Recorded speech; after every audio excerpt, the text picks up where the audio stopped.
Assalomu alaykum, hurmatli brifing qatnashchilari. Bag'dod tuman iste'molchilar huquqini himoya qilish jamiyati o'z faoliyatini federatsiya ustavi, yuqori turuvchi tashkilotlarning topshiriqlari hamda tuman jamiyatining 2025-yil asosiy faoliyat yo'nalishlari rejasi, shuningdek hamkor tashkilotlar bilan birgalikda imzolangan memorandumlar, dasturlar va chora-tadbirlar rejasini asosida amalga oshirib kelmoqda.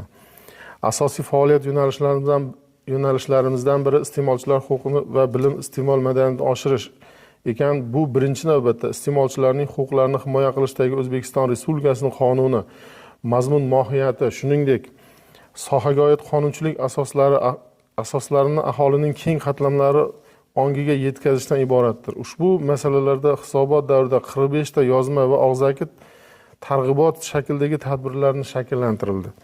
Faoliyatimiz davomida iste'molchilar huquqini himoya qilish to'g'risidagi qonunchilik ijrosi yuzasidan aholi iste'molchilarning huquq va manfaatlarini himoya qilish yo'lida jismoniy va yuridik shaxslar tomonidan murojaatlar to'g'risidagi O'zbekiston Respublikasi qonuni asosida olib borayotgan ishlarimizga qisqacha to'xtalib o'tsam. Joriy yilning o'tgan 9 oy davomida jamiyatimiz aholisi iste'molchilar tomonidan 51 ta murojaatlar kelib tushgan bo'lib, shularning 8 tasi federatsiya ishonch telefoni va Telegram boti orqali yuborilgan. Qolgan 43 tasi esa tumanimiz aholisi tomonidan jamiyatimizga to'g'ridan-to'g'ri yozma va og'zaki shakldagi bo'lgan murojaatlar. Murojaatlarni o'rganish chiqish natijalari bo'yicha iste'molchilar foydasiga 80.557.000 so'm mablag'lar qayta hisob-kitob qilinib berilishga erishilgan.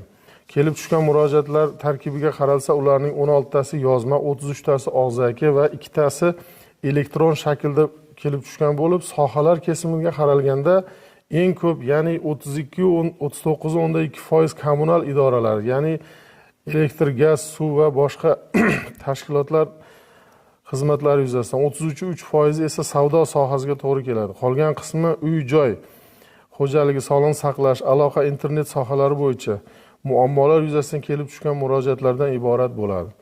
Yuqoridagilarga yana shuni qo'shimcha qilish mumkinki, tuman jamiyati qoshida tashkil etilgan iste'molchi bilan muloqot huquqiy maslahatxonalari orqali ham aholi vakillarimizga bepul huquqiy maslahatlar berib borilmoqda.